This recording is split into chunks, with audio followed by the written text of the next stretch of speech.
Hello everyone, my name is Christian and welcome to my hobby blog.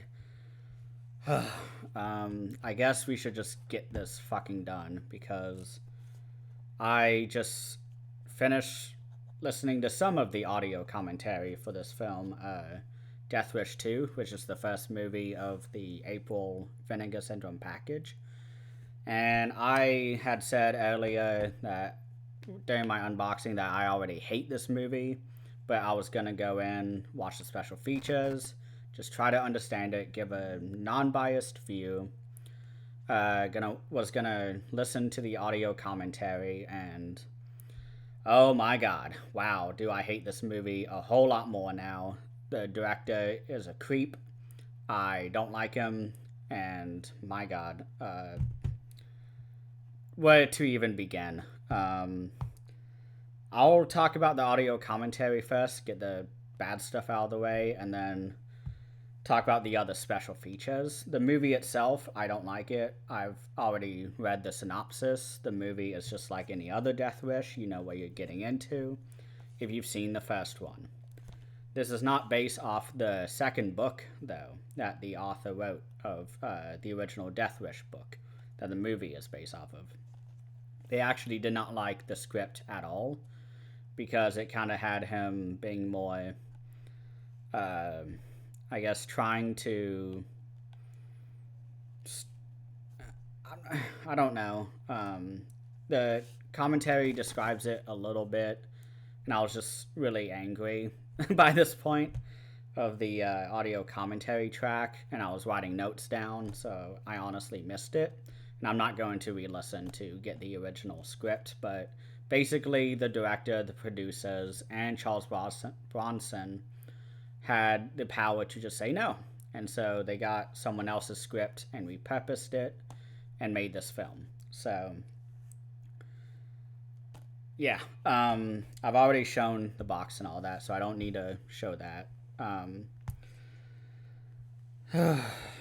I'm just really kind of upset right now after watching the first 15, 20 minutes, which I know the content itself is supposed to be that way, but with what the audio commentary talks about with the behind the scenes of the movie and the inciting event of this movie, which is the rape and murder of both the maid of Charles Bronson and the daughter of him.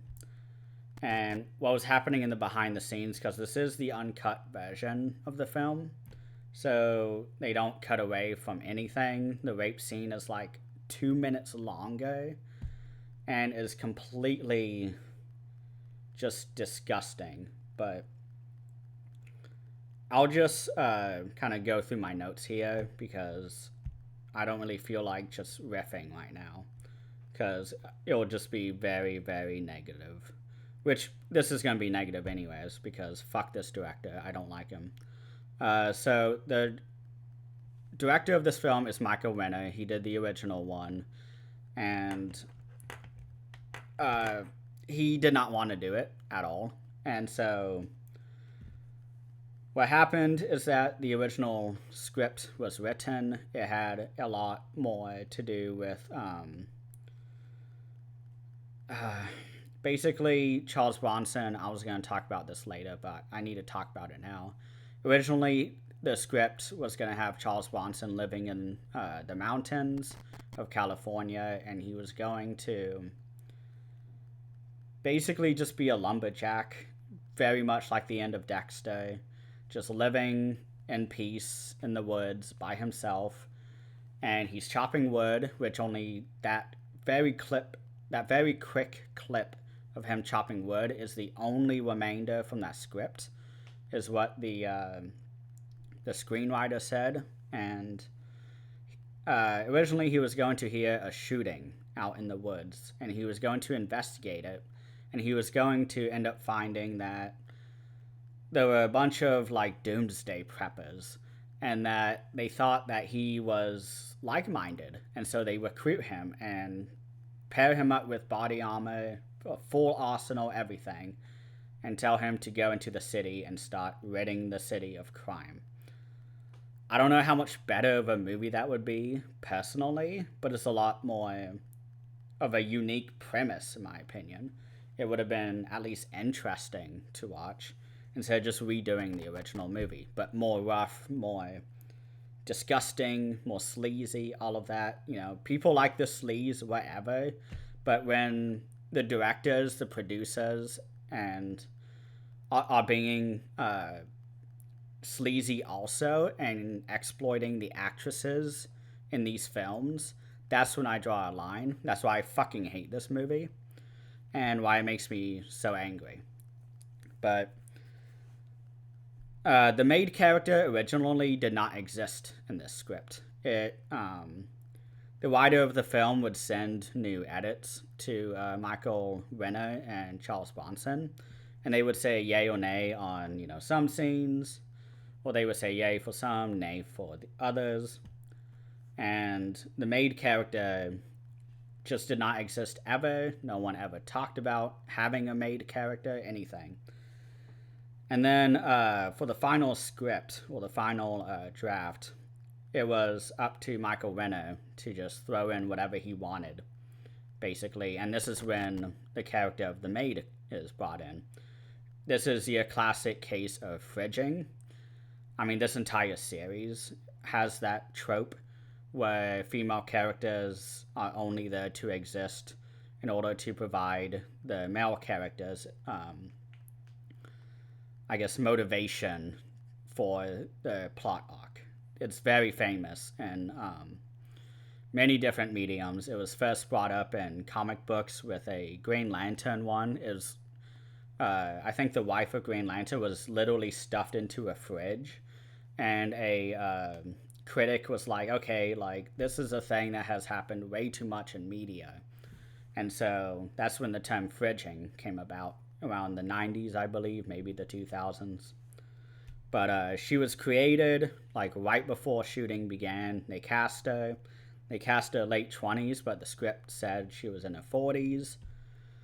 And so the actress for the maid, she got hired, she was excited, and she read the rape scene, which is the most indulgent, disgusting piece of shit thing you can ever do to an actress.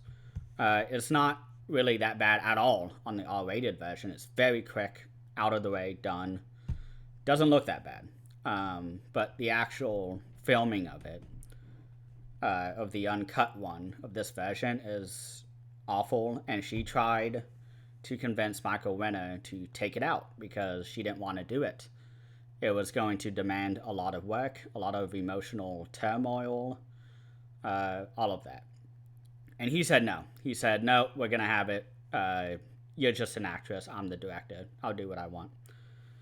And he apparently had written a 3-page script just for the actual rape of the character, describing how she was being raped. And all of this really disgusting, just actions being done to her. And she had no idea, really, how the shooting was going to go. She read the script and was like, okay, I don't know how this is going to go. I guess I have to do this. I signed a contract at this point.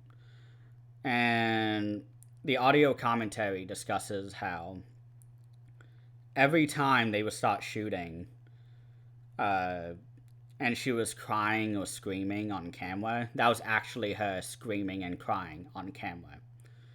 And learning that, I was like, oh my god, this is fucking awful. And the actors were method actors, meaning that they acted the same way when they were not shooting in order to kind of keep the head straight on portraying the shitty characters. And so she was totally alone on set because she was absolutely afraid of them. And they didn't interview her, of course, for this release. I would have loved to see her kind of explain on her side, tell her story, get her voice included.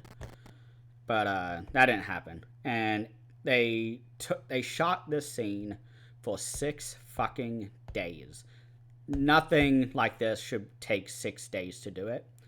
And considering the the accusations by Marina Sirtis, who did at Death Wish 3, about how he made her just do a ton of really awful stuff for her rape scene in that movie, I don't think 6 days should have been done. I think he was exploiting her for this film.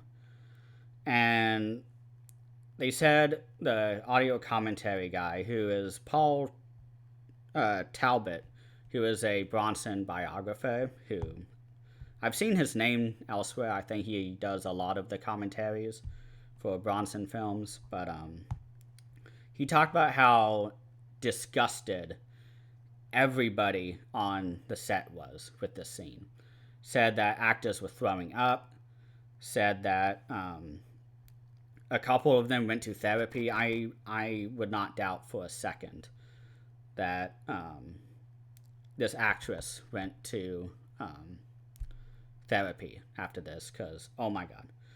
But the cinematographer for the film actually left the movie with his crew because of this scene. He thought it was absolutely disgusting.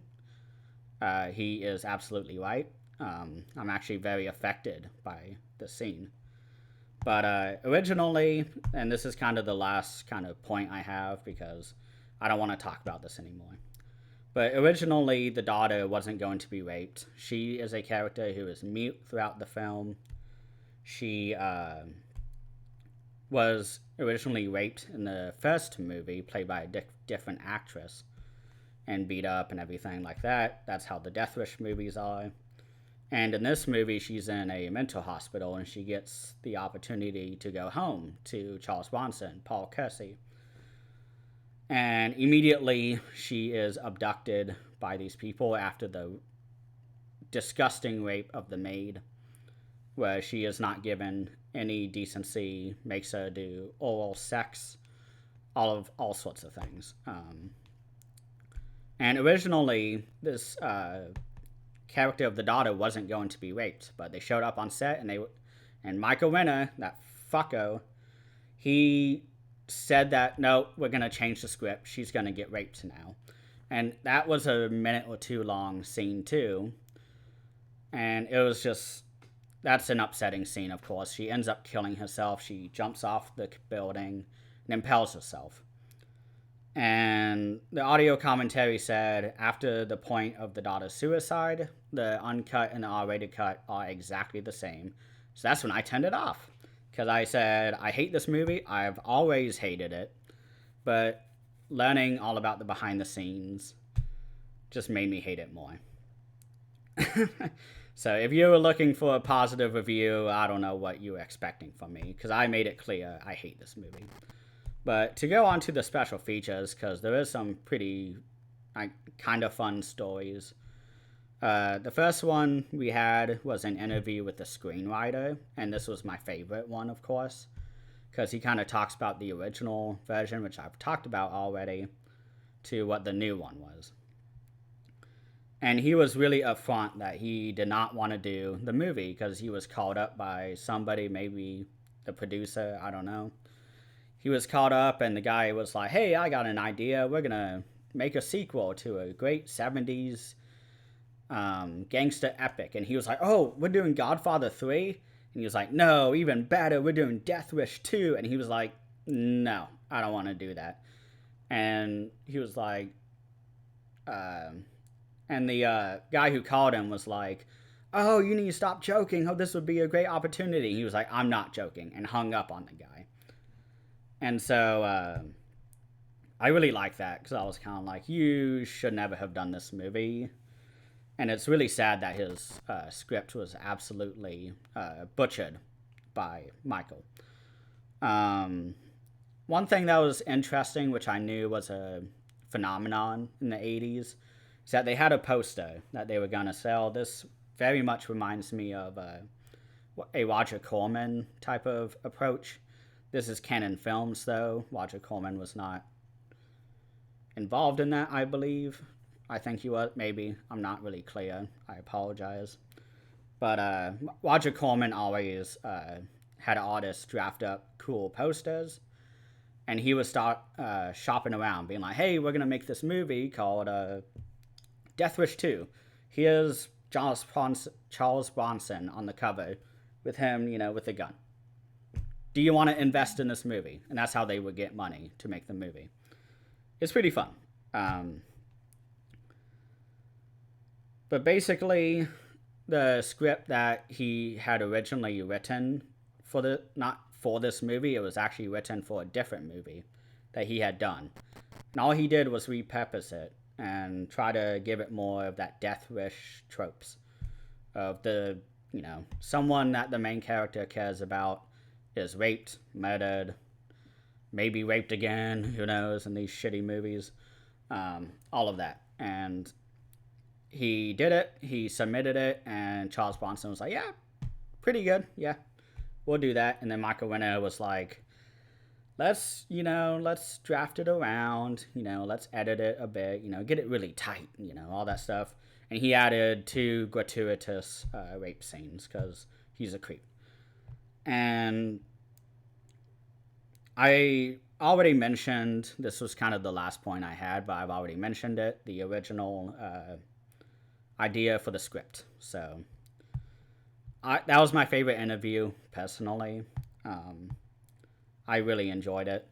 The next interview was with Robert Lyons, who is the detective character. And he mostly just talked about working with Charles Bronson, which was interesting because I've always kind of wondered what kind of person Charles Bronson was off the camera. And he talked about how Bronson was really good friends with him and that he was really shy. He was not afraid to speak his mind, which is exactly what I envisioned him as because of all the characters that he plays. So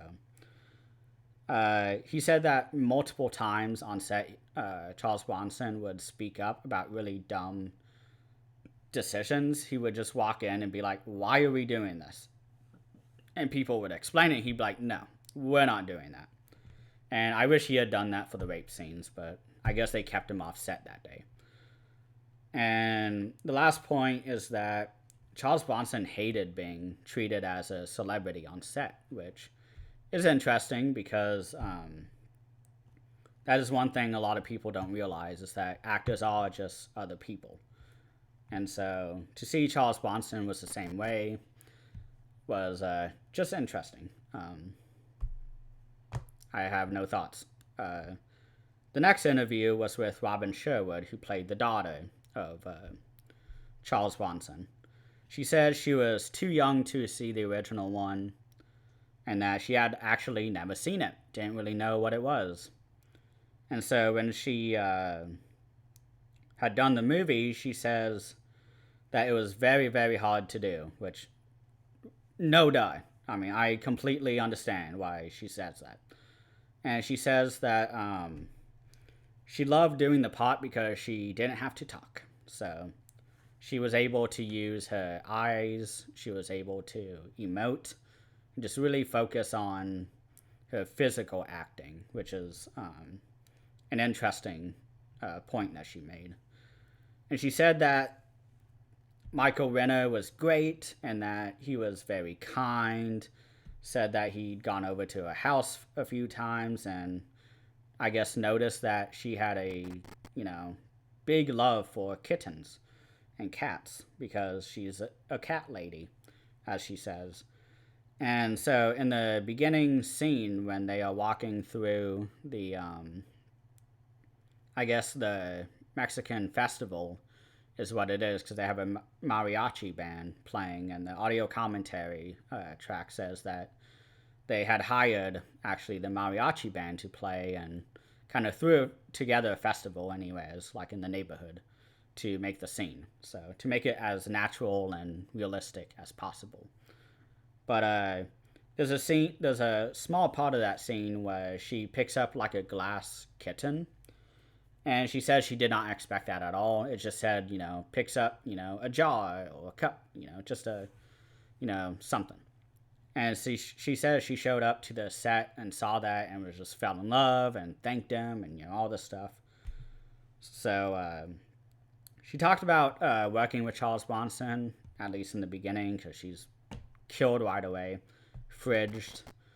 And she says how Charles Bronson was a great teacher for her in terms of acting, because he was just so natural as an actor that she could really focus on, her own craft, because he would just bounce off of her so well.